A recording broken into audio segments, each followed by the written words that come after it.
as you guys saw in kind of our teaser video, Tom and I have been working with each other for about 6 years at this point. And Tom has always been just my go-to for anything when it comes to geospatial data. He has a really storied background and work history, and he's done some truly exceptional work. So we're just so glad to have him on the show. So Tom, you and I were chatting a little bit before now and talking about a really specific I guess, statistic that you've come across, right? And this kind of lends nicely to your background. So do you mind kind of sharing that with the audience to kind of tee us up for the rest of today's conversation? Yeah, depending on who you talk to, there's approximately 80% to 90% of all data that's been created has a geospatial component to it, or more appropriately, a locational component to it. The term geospatial is kind of misleading. A lot of people assume that anything that has a spatial component to it is geospatial, but geo meaning of the earth. So Right. anything on the earth's surface that has a locational component to it is geospatial. Nice. Yeah. And I think, that's just kind of like a mind-boggling statistic for me. Like I always knew that there was a lot of geospatial data out there, but when you really look at it in aggregate, like 80%, that's leaps and bounds beyond what I think myself or Alec or Nick would have even imagined. But, this is pretty foundational data that we use in all sorts of interesting ways on the commercial side, on the government side, and our personal lives. So it really does make sense when you look at it. But before we kind of jump into the geospatial stuff, one thing I wanted to circle on, which I think we can all lend some context to, is the definition of publicly available information. We've kind of tossed that term around a few times, and it means different things to different people, which is kind of crazy, right? We're all intelligence professionals, but precision of language still eludes us a little bit with this very key term. So for me, I kind of take the tact that many of our government customers take, which is publicly available information tends to be anything that's readily accessible by a regular user, or alternatively can be purchased on the standard open market, meaning data vendors, other folks like that could provide that data. So Tom, you and I went in on that. There's PAI, which I kind of talked to, publicly available information, but you actually added some color to it, which I think is really useful, which is commercially available information. So what's your take on PAI versus CAI? And then I'll let Nick and Alec pop in too. Yeah, well, publicly available information is kind of a broad term that talks about anything that's available to the public, but there are a lot of different sources that you must pay for to get access to. And we're going to talk a little bit about that today. Specifically, some of the more expensive databases that people would like to access is commercial imagery or overhead imagery, also known as remote sensed imagery. Anything that's been captured by a space-borne satellite is typically not available for free for the high resolution market. You can get some low resolution imagery that's flown and provided by the government for free, but the quality and the value there isn't as good. Yeah. So I want to go to our next section because Tom, I think you have one of the most interesting sort of backgrounds. You've done really awesome work bringing light to some World War II heroes that gathered geospatial data that was more or less abandoned after the fall of Germany. And then, of course, there's another thing that you've done that's really, really interesting. So let's talk about Chandra Levy and Rock Creek Park, which is in all of our backyard. So Tom, give us a quick overview. And Nick and Alec, you guys probably don't know this story, so I'm excited for you guys to hear it for the first time.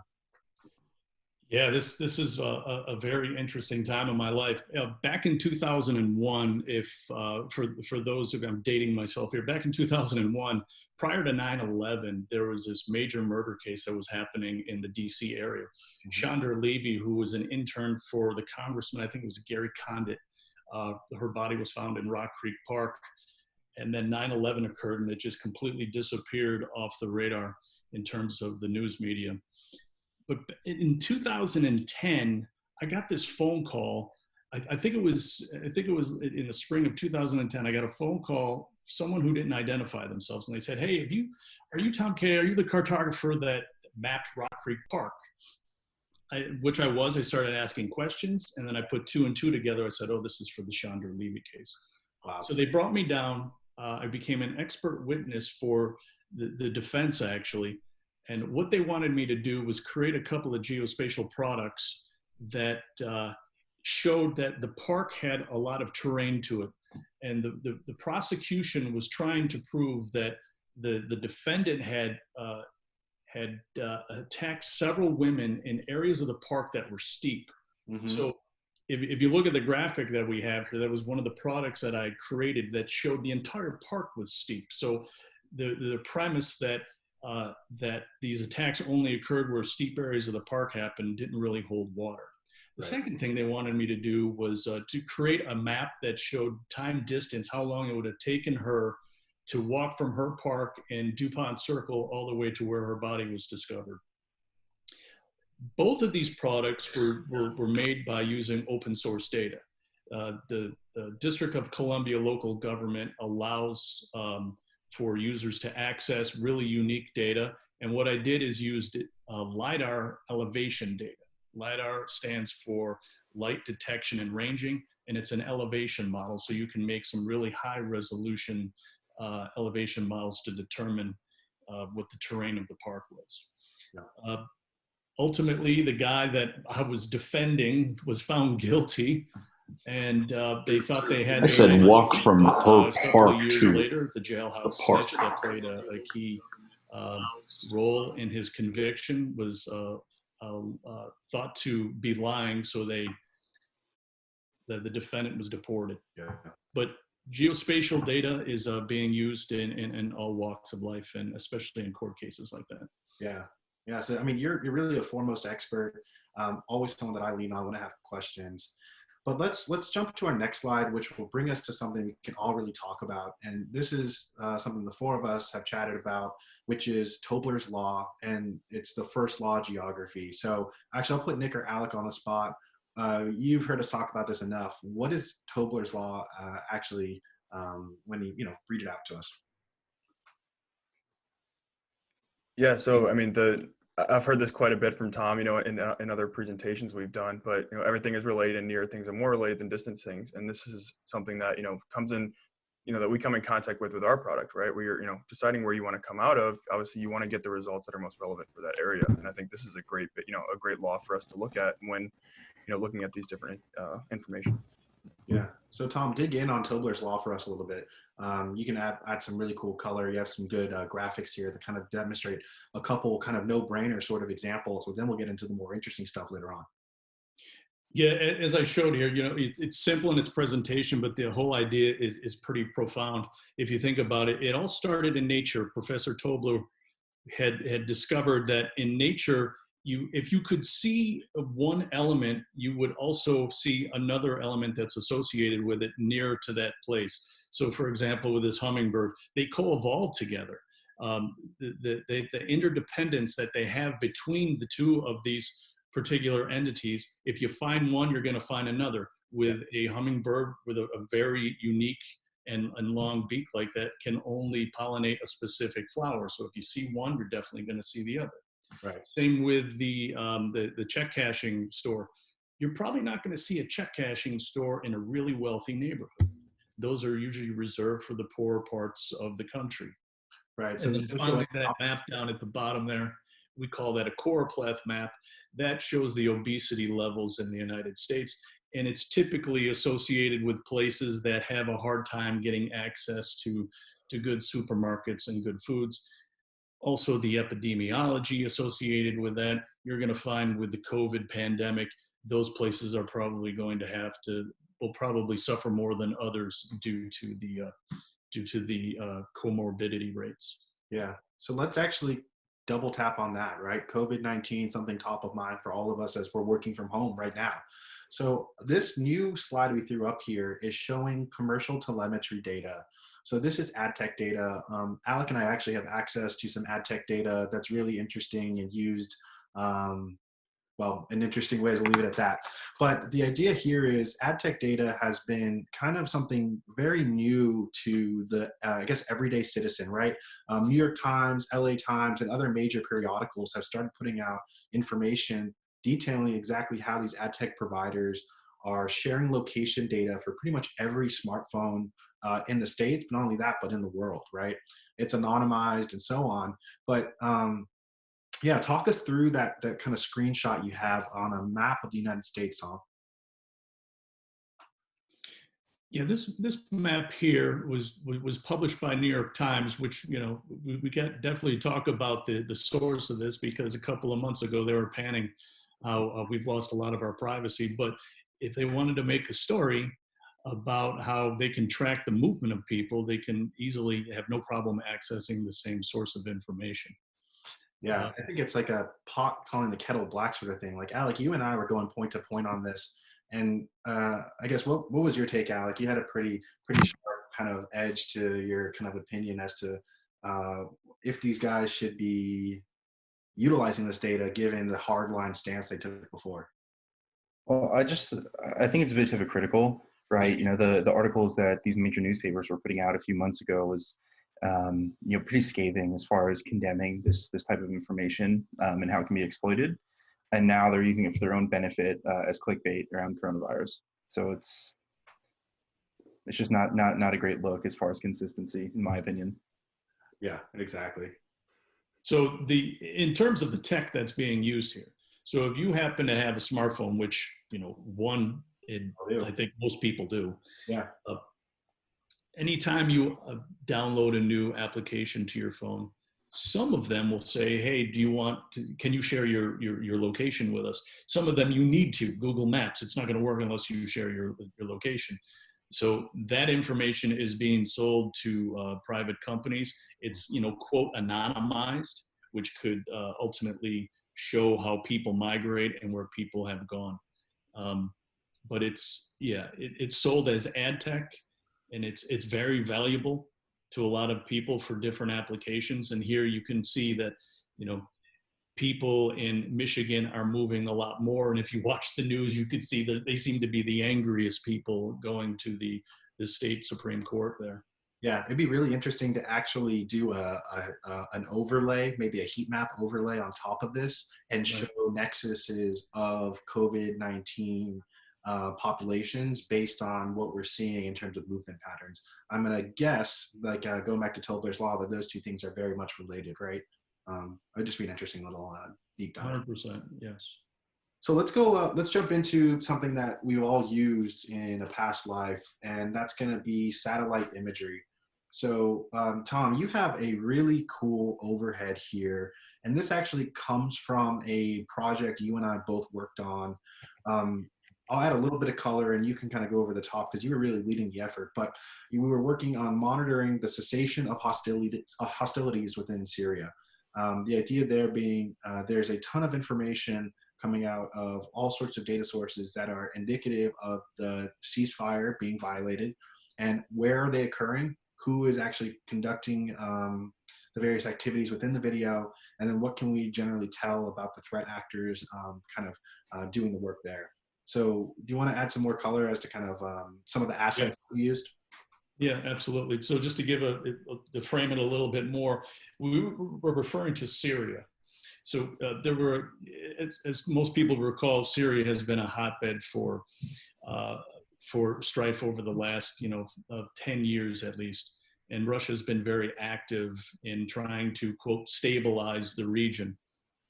One of the things we were asked to do is to monitor the cessation of hostilities and to make sure that the ceasefire was holding up. So one of the things that we've been asked to do was only to use open source information, because we couldn't use any government data, because if we were to present it to the UN or to some other entities, they could effectively say, oh, this information is tainted because it comes from a particular government. So in terms of imagery, there are several types of imagery. This 20-minute conversation can go on for several hours. What I want to specifically talk about is EO, electrical optical, and that's what is visible. Over the last 20 years, commercial imagery has blown up to the point now where there's probably 4 or 5 big players in the market. There are over 150 electric optical satellites that are flying around the Earth right now. Some of them are the size of a small refrigerator, also known as CubeSats. And the key here in what they're trying to do is to try and get as much persistence as possible. So right now, I think that the best temporal resolution, so they say, is to visit the same spot on the Earth twice a day. which is incredible because 20 years ago, you may be able to see a picture of your house maybe once a week, but now you could see it twice a day. Yeah. So this particular image was of a forward operating base that happened to be in a part of Syria where the Russians were not supposed to be. But what we're going to do is we're going to go through a couple of slides here that talk about how we ultimately reached this image here and what led us to believe that they were going to create this particular operating base. Yeah. Yeah. So let's, actually, one thing I wanted to touch on here was, you brought up something really interesting, which was the non-use of government data sets, right? The reason being you didn't want to taint your work product, and let's just say there's some inferred bias there, right? So when you were using these sources, compare and contrast that with, what was it? I think last year, the president had accidentally, or I guess intentionally, tweeted out some really sensitive overhead. It was showing absolutely insane resolution. I don't think we can say specific numbers, but commercially it's 30 centimeters, but I think we all know full and well it was a little bit higher res than what is commercially available, and it really tipped our hand to some of our adversaries as to kind of what our actual capabilities are when it comes to the EO sort of capabilities. Is that a fair take, Tom? Yeah, absolutely. It was sub-meter imagery was unheard of a couple of years ago, and then the imagery providers, they lobbied Congress, and they were able to offer publicly available data to the general public for 30 centimeters is the best that we have right now, which is pretty incredible if you think about it. So let's talk about one of the more unique data sets, which is the multispectral NDVI stuff.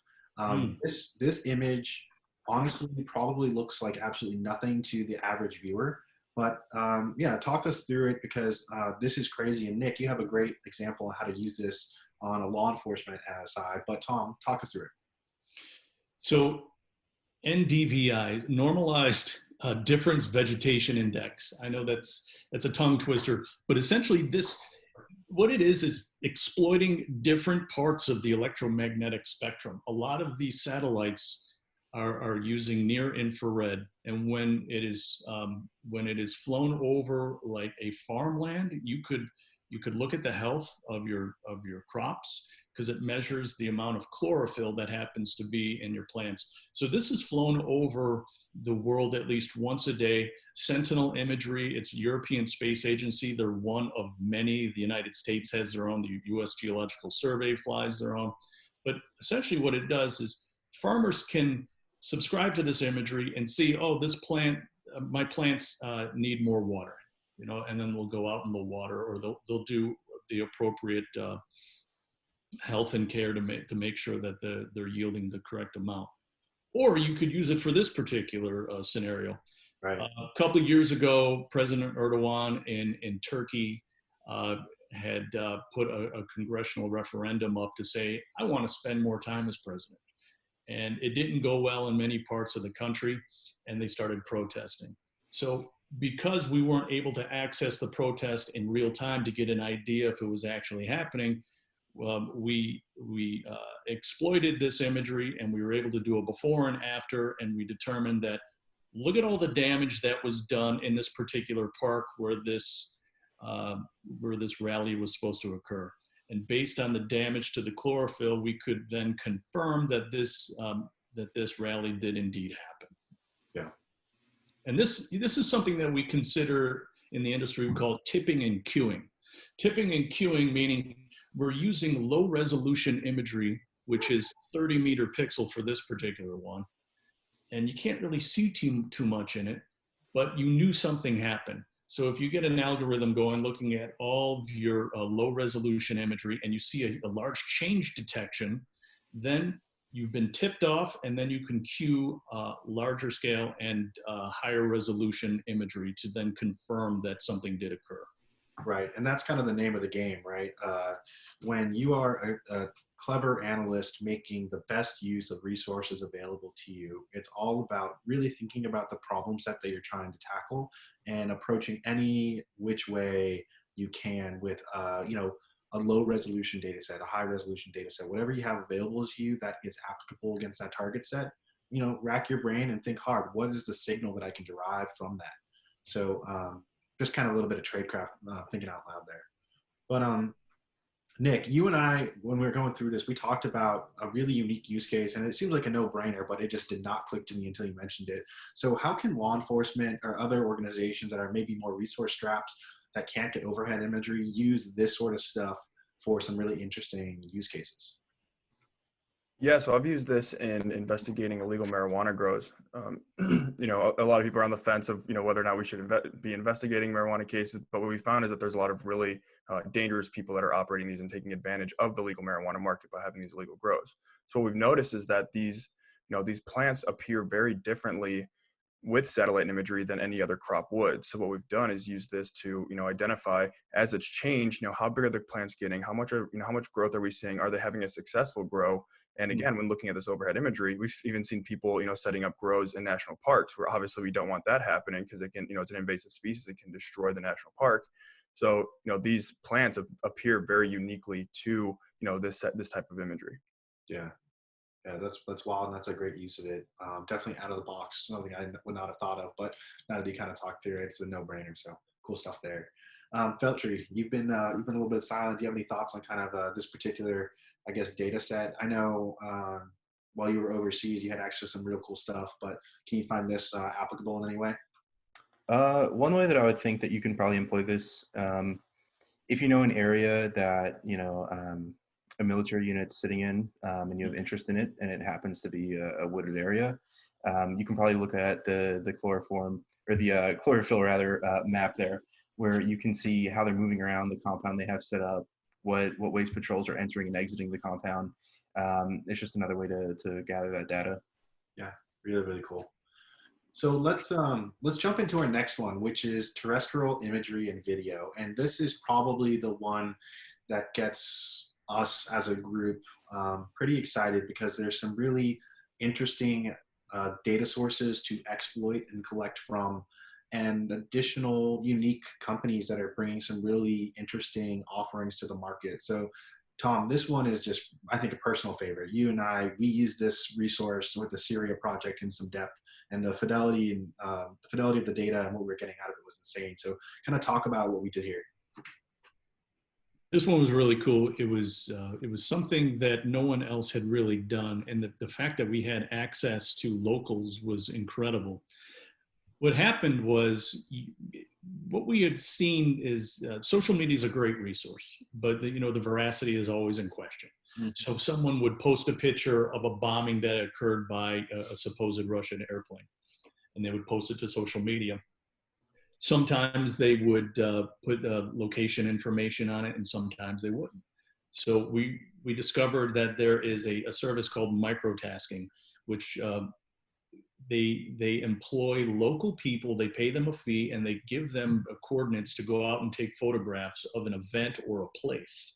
Yeah. So what we would do is we would discover that someone had posted a Twitter post in which an event occurred, if there was some kinetic activity, if there was a bombing, and we would send people out. They would take high resolution photos. They would take pictures of as you could see, there was a shell there that landed. We were able to identify what country that was from. And we could definitely correlate that the events did occur. All the information that they sent would be, after we tasked them, we got it back within like an hour. All of the imagery had EXIF data, so we can confirm that it was true. And then we tracked it all and used it as part of our products to corroborate an event. Yeah. The coolest thing for me was source veracity in this case, right? When we had a particular person gathering data for us, we would actually be able to track and trace their footsteps as they were approaching the site, so we can make sure they're not spoofing their locational data, they're not feeding us old imagery. We're doing file hashing, all sorts of cool technical wizardry on the back end to validate that this person is actually doing what they say they're doing. And speaking about validation, let's go to our next slide, which is kind of focused on social media. So Alec, you had a really strong background in social media exploitation in your past life, and there's a a couple unique scenarios you can describe, but talk us through kind of what you're seeing there and then your own personal sort of experience with using this data set. So what you're seeing here in the graphic, the truck in the bottom left portion there, where you see the man sitting in it and the doors are open and whatnot, it was actually tracked from Russia and down through the Bosphorus, through the Strait by Turkey, and eventually into Syria. You can see the image in the top left. It's of the ship actually at the Bosphorus with the truck on it. Image 3 there, again, the one with the doors open and the man in it, that's in Syria. And then image 4 on the right side of the screen, that's the truck actually in a convoy. Yeah. So this is a great way that you can employ pictures, images, geospatial data that you're finding on social media into a real life workflow. A lot of the times, and this sort of trends into the second bullet point there on the right with poor OPSEC or bravado pics. That's what you see there with the guy flexing in the truck, door open. A similar use case that I found in my time when I was over in Germany, we were tracking a Russian Marine brigade from their garrison to Syria. They were posting geotag pictures on social media with them flexing, their shirts off, their AKs, whatever. But we followed them straight from where their garrison was all the way down to Syria and where they were set up and operating there. So it's really a bit of a wealth of knowledge out there in social media. And when I say social media, I don't mean just your standard Facebook, Instagrams, Twitters. There's ship spotting forums that are great, especially if you're looking for someone translating the Bosphorus. It's really when I say that term social media, I mean really any sort of discussion board, forum, etc., where people are going on and posting their own content. Yeah, there's that one site that you and I look at quite a bit. You know which one I'm talking about. They just have insane information that comes with it, and then they have a Telegram channel that you can sit in and get pretty much near real time troop movement information. I wanted to point out, Nick, the really cool thing about social media and this particular photo was because it's a terrestrial photo, you could learn a couple of things. If you had overhead imagery, you wouldn't be able to really decipher what exactly is on top of that ship. But because it was taken from the side, you can see all of those features that they happen to have on the top of their ship. And we ultimately see those portable barracks later down in the original image that we showed over in Palmyra. Right. Also, how deep the ship is. Remember, this is when Putin said, "Oh, we're pulling out of Syria," but we saw all of these ships moving south down to Syria that happened to be very low in the water, and when they were returning, they were high up in the water. That's something very difficult to capture from overhead imagery.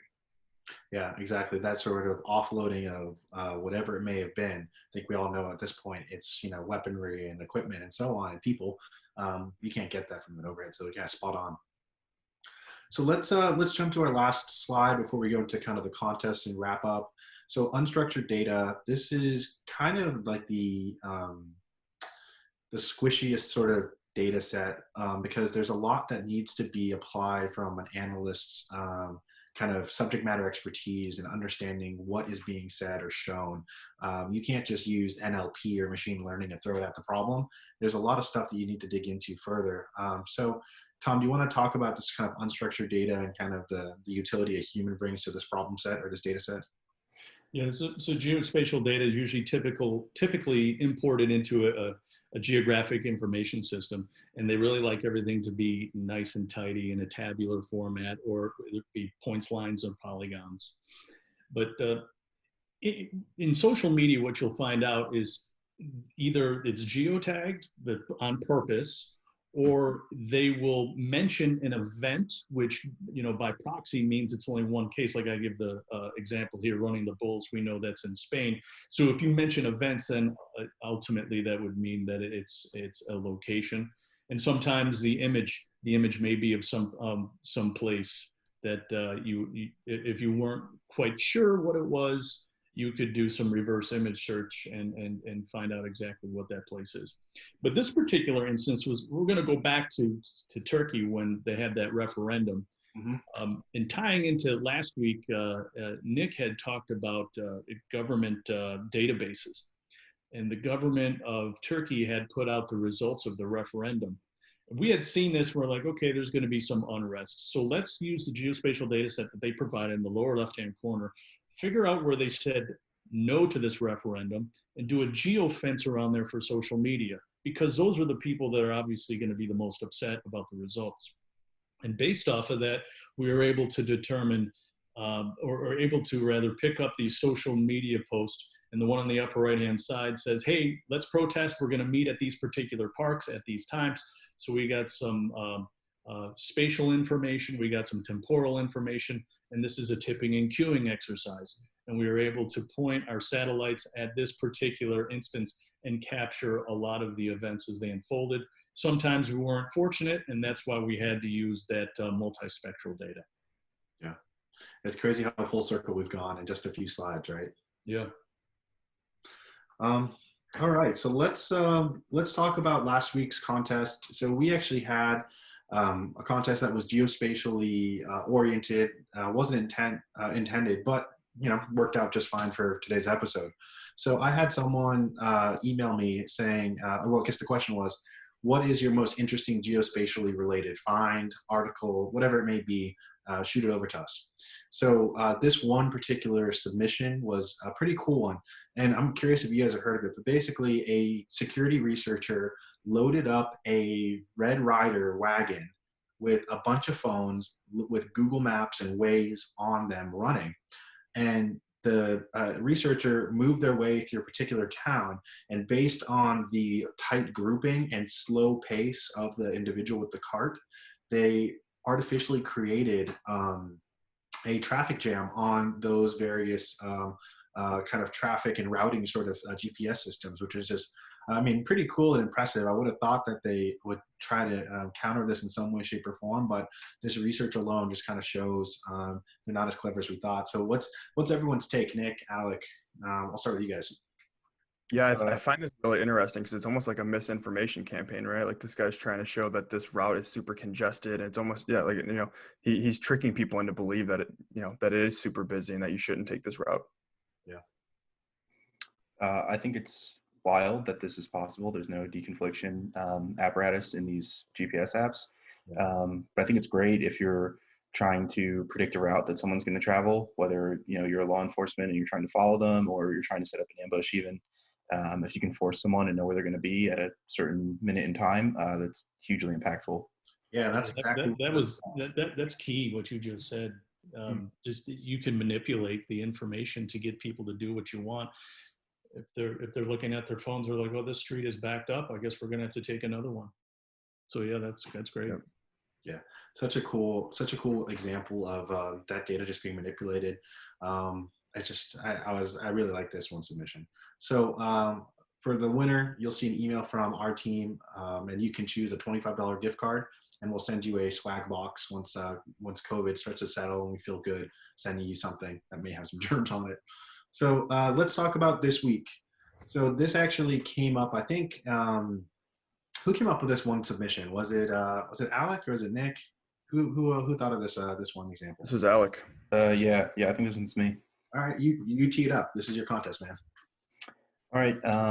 So similar to the scenario I described on the slide where I was talking to, the Russian soldiers geotagging themselves in bravado pics.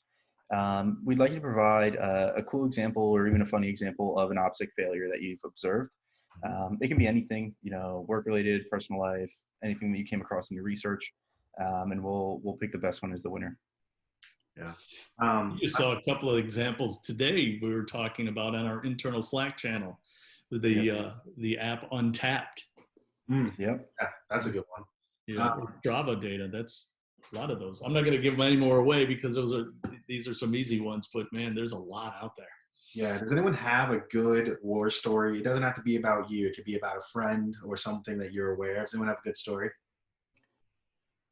I've definitely got one.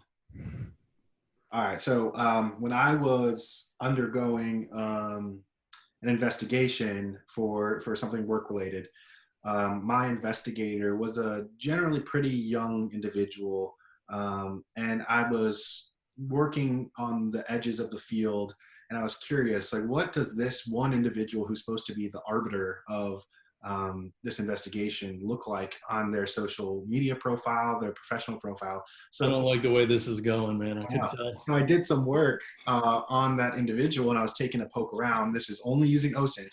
And I found my investigator doing some really interesting stuff in a warm, sunny location just to the south of us that is certainly not permissible in pretty much all states and the country at the time.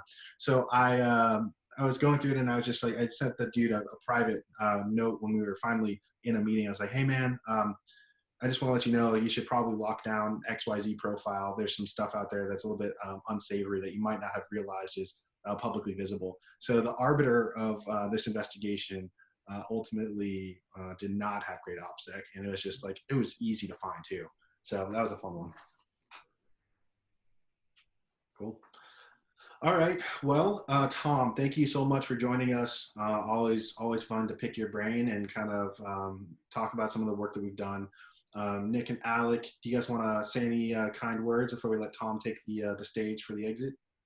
Yeah, I mean, obviously, yeah. Thanks, Tom, for joining us, and thanks everybody for their contest submissions. We've seen a lot of really cool stuff on in the contest submissions that honestly like great OSINT techniques that actually help us make us better at our jobs.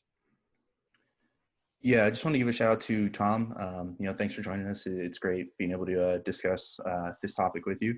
And to the viewer base out there, thanks for dialing in. It's been great being able to put this out there for you. Tom?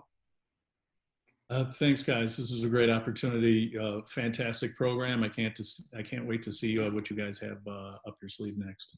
Awesome. Well, the good news is we have a little bit of Q&A with our viewers. So we're going to throw a little waiting screen in, and then we're going to hop into some live Q&A and answer whatever questions you guys have got. So stay tuned for that, and we'll see you guys in a second.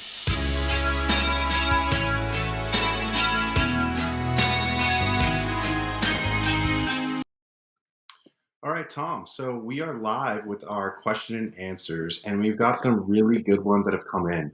So the first one comes from one of our viewers, Kyra. Hi, Tom. What vendors, sites have you used that provide the best commercial imagery of Syria, Iraq, and Afghanistan? For example, the Russian FOBs in Syria that you mentioned, who provided that? Yeah, that's a really good question. Hi, Kyra. Thanks for asking. What is the best? I'm going to go with like highest resolution. Let's start with that.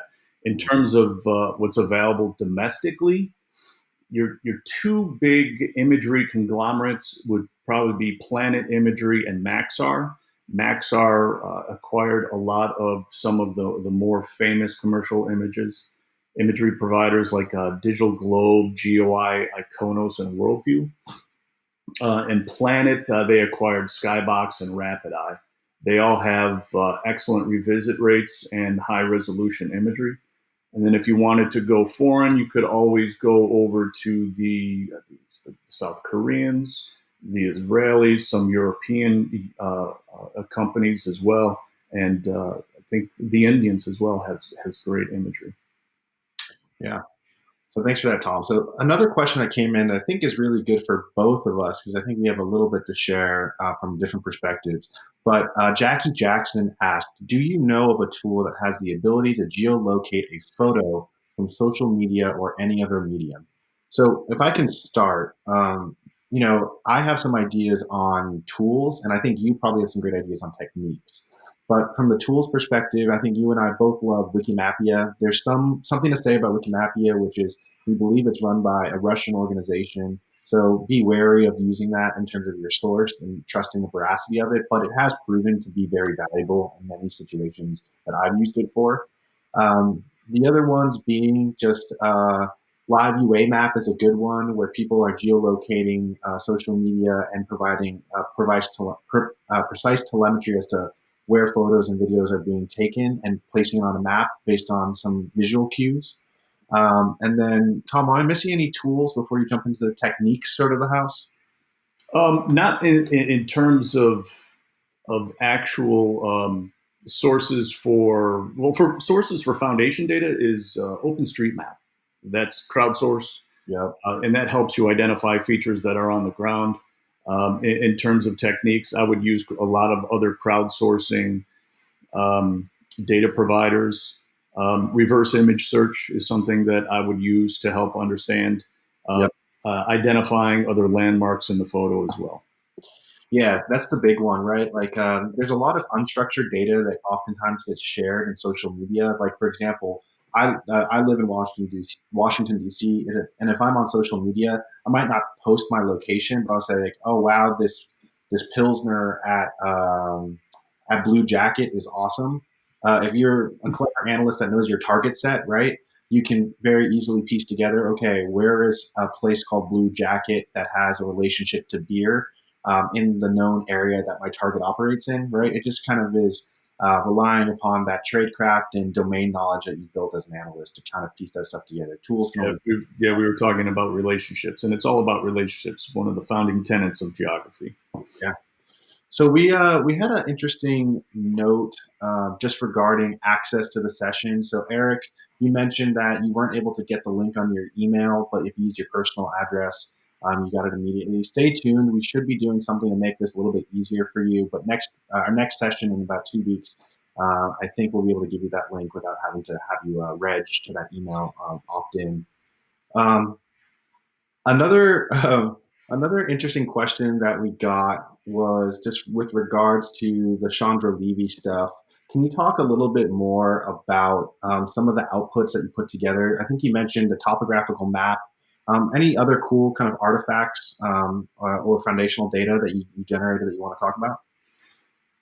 If I recall correctly, the big the two big maps that I created was to give a sense of the terrain of the park. So I used LiDAR, light detection and ranging, high resolution elevation models to create a 3D representation of the park. I actually made a movie and rotated it during the trial so everybody could see that the entire park was indeed very steep, and also made a map that showed how long it took for her to get from her apartment to where she was ultimately found. I recall that I was cross-examined, and they said, "Well, couldn't she have just taken the subway?" And of course, I was like, "Yeah, of course." I wasn't there to argue. I was there just to present the facts. Right. But the most important thing I wanted to share was all the information that, or all the data that was used to create those products was publicly available. Yeah, that goes to say there's just tons of stuff out there in terms of freely available data sets that are either built and kind of furnished by the government for public consumption, or all sorts of clever crowdsourced information that can be used in really interesting ways. A couple things that we haven't talked about that I think could be interesting is like Tom, you and I work closely on another presentation that maybe we'll do just kind of like a dedicated episode to behind the OSINT Academy kind of doors, which is using Shodan to identify Internet of Thing devices like cameras and so on. And we're not suggesting that people hack them or whatever else, but we're just saying if they are misconfigured to be open or by default just behind some sort of click a button access sort of panel, you can look at them. And in interesting areas, you can use that to help you better understand the ebbs and flows of traffic. If you see police cars transiting or military vehicles transiting nearby, perhaps there's a military base, all sorts of clever information to be gleaned. And it's not the sort of standard stuff that I really feel geointers are thinking about very often because it's maybe a degree out from their normal data sets, right? But using things like Shodan to identify those vulnerable Internet of Things devices and all sorts of other programs to do the exact same thing, like there's a wealth of information out there. Absolutely. Yes. So we got an interesting question. I'm gonna peruse it really quickly before I ask it because it looks like it might be sensitive. Okay. Open source GEOINT versus classified GEOINT. Beyond tipping and queuing, how is OSINT state of the art, and how agile is the government in supporting open source analysis? But that's a question that's probably going to have to we come back to. That's a deep one, man. I know, I agree. I think from my perspective, and I'm not a professional geointer by any means, but from my perspective, I think volume of information available and speed in which it can be acquired, right? GeoInt that is derived from OSINT is commonly in some cases a little bit faster than waiting for an overhead or some other technical asset to get above your target, right? I think that's maybe one of the things, but I defer to you, Tom. What's your take? Obviously, we can do a lot more. But what's your initial? It's a complex answer, and I think I'm going to stick with yours. All right. Yeah. So we're going to close out. One, Kyra, thank you. We'll be sure to take your notes on doing a Shodan seminar. If you actually go to our YouTube page for Authenticate, we did one previously, but not necessarily focused on how to identify cameras at scale. So maybe we can do that. If you're an OSINT Academy member, maybe that's where I'll park that content. So maybe I'll touch base on that in a couple weeks, let you know where that content will live. Then Eric, you had a follow on. Can you remind everyone what the contest is and where and how to submit inputs? So yeah, so the question for the contest of this week is what is an example that you know of an OPSEC failure? It can be in the media, it could be in a movie, it could be a personal experience, it could be anything. So find an example of an OPSEC failure, email it to osint@authenticate.com. So I'll say it one more time, OPSEC failure example, email it to osint@authenticate.com, and we'll be sure to evaluate it. And the contest winner gets a $25 gift card to a site or service of their choice and a gift box of kind of swag from Authenticate. So yeah, we love this stuff. You guys are always sending us the best sort of takes on this. So please email us, osint@authenticate.com with your submissions. I think the biggest OPSEC failure right now was that question by Mr. Bursmith. I know who you are. Don't out him, Tom. And last but not least, yeah, Schwantz, KP, OSINT can tip your classified GEOINT. That is the name of the game, man. Tipping and queuing. Tipping and queuing, yeah. So on that note, Tom, it's Memorial Day weekend. We thank you and all of our other veterans at Authenticate and those that may not be here for this weekend. So we're thinking of all of you top of mind. So Tom, thank you, and thanking all of your colleagues who are not here to join us. This was great, man. I appreciate it. Thanks, guys. All right. Everyone, enjoy your weekend. Be happy, be healthy, and stay safe. And I'm punching out. So Tom, give a wave and we'll punch. Adios. All right.